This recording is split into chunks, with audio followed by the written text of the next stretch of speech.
આને આપણે ફેરવી લેવું.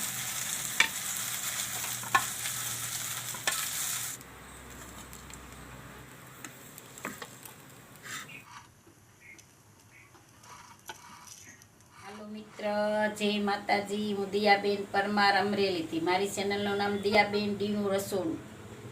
તો આજે આપણે પાત્રાના મુઠિયા બનાવશું.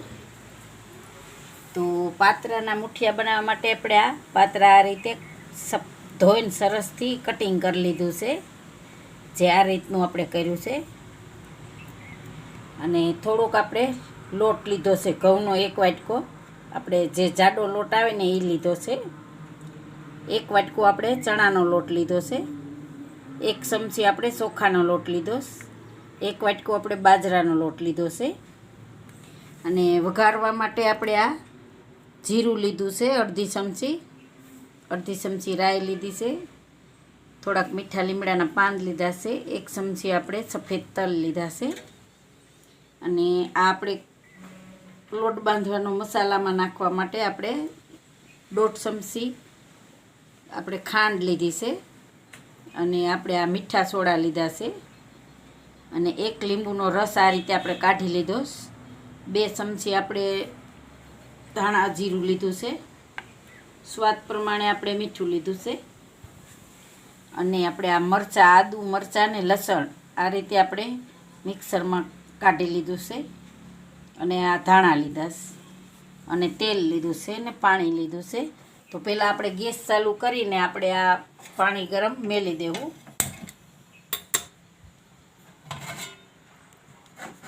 તો ધીમા ગેસે આપણે આમાં પાણી ગરમ થવા દેવું. એમાં આપણે પાણી લઈ લીધું છે. 1 લીંબુ એમાં નાખી દીધું છે કે આપણે આ કાળું ન પડે એટલે. તો હવે આપણે આમાં લોટ બાંધી લેવું.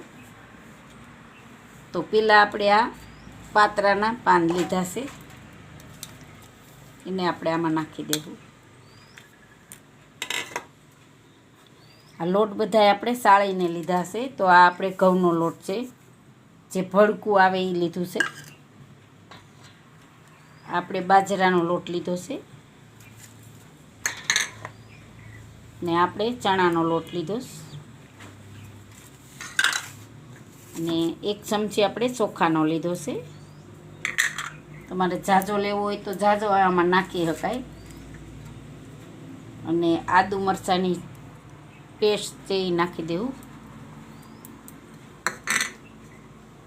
અને આપણે આ ધાણા નાખી દેવું.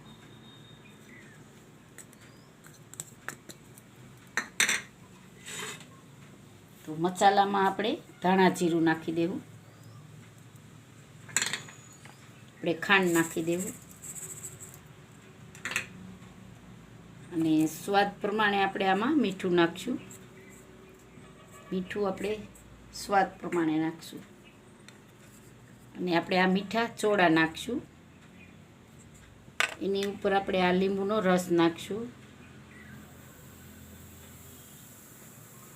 તો તમારે આમાં દહીં નાખવું હોય તો દહીં નાખી શકાય.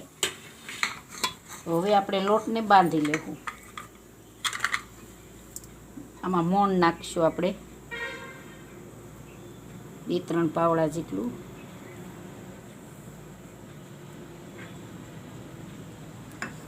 તો લોટને આપણે સરસથી બાંધી લેવું. પહેલાં આપણે લોટને બાંધશું, જરૂર પડશે તો આપણે આમાં પાણી નાખશું.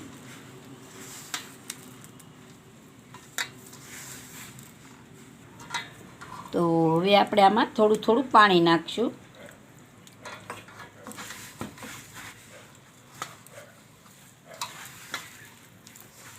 પહેલાં પાણી ન નખાય. પહેલાં પાણી નાખીએ તો આપણે આ બેટર ઢીલું પડી જાય.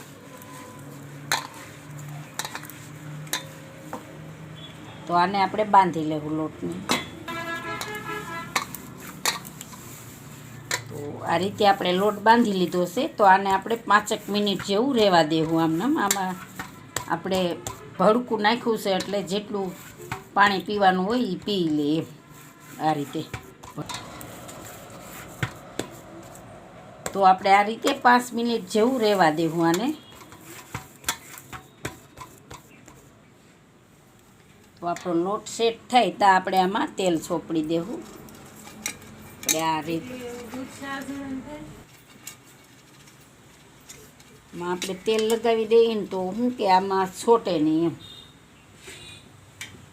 તો આને આપણે આમાં રહેવા દેવું. આપણું આ પાણી ગરમ થાય ત્યાં સુધીમાં આપણે આને મુઠિયાના વાળી લેવું. જરીક તેલવાળો હાથ કરી અને આપણે મુઠિયા વાળી લેવું આના.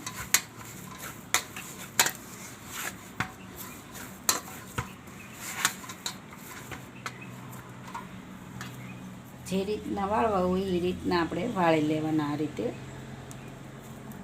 મુઠિયા સરસ. તો આપણે આમાં ડાયરેક્ટ આમાં જ મેકશું. તો આ રીતે આપણે મુઠિયા વાળી લેવું બધાય.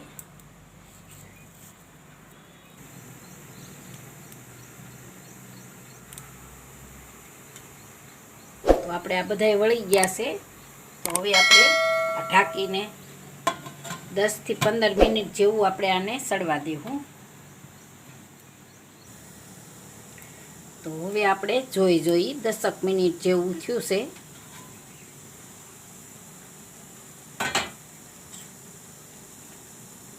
કેમ કે ભડકું રહ્યું એટલે થોડીક વાર લાગે એમ. એકદમ સરસ બફાઈ ગયા છે.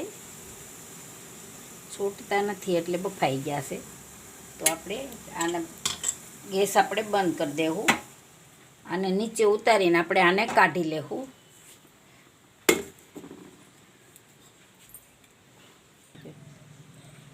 તો આપણે આને કાઢી લેવું કે ગરમ છે એટલે આપણે ચમચીને ચાકાના મદદથી આપણે આ રીતે કાઢી લેવું. તો બધા એ રીતે આપણે કાઢી લેવું.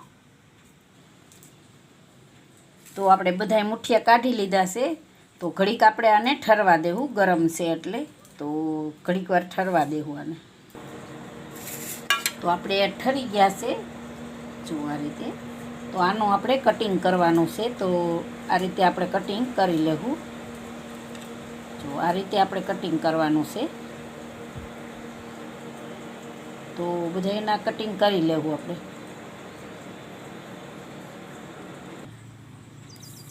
તો આપણે સરસ કટિંગ કરી લીધું છે આ રીતે એકદમ મસ્ત. તો હવે આપણે ગેસ ચાલુ કરશું. આપણે વઘાર કરવાનો છે. આપણે એક કડાઈ રાખશું. એમાં આપણે તેલ નાખશું. તેલને ગરમ થવા દેવું. તો આપણું તેલ ગરમ થઈ ગયું છે.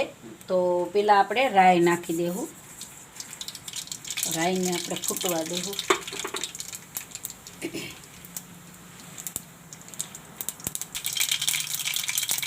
હવે આપણે આ જીરું નાખી દેવું. અને આપણે મીઠા લીમડાના પાન નાખી દેવું. અને આપણે આ તલ છે એ નાખી દેવું.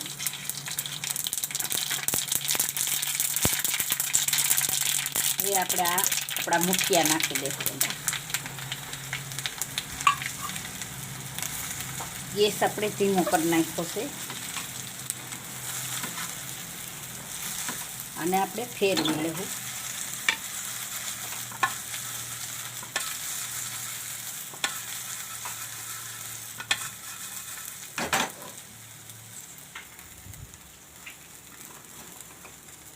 હવે આપણે ગેસને બંધ કરી દેવું. હવે આપણે સર્વ કરી લેવું.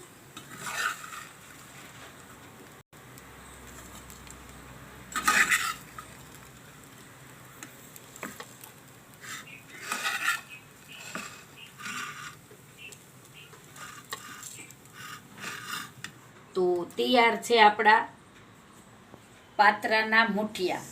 જો મારી રેસીપી પસંદ આવે તો લાઈક કરજો, શેર કરજો અને સબસ્ક્રાઈબ કરજો. બેલ આઇકન જરૂર દબાવજો. કોમેન્ટ કરીને કહેજો કે તમને કેવા લાગ્યા પાત્રાના મુઠિયા.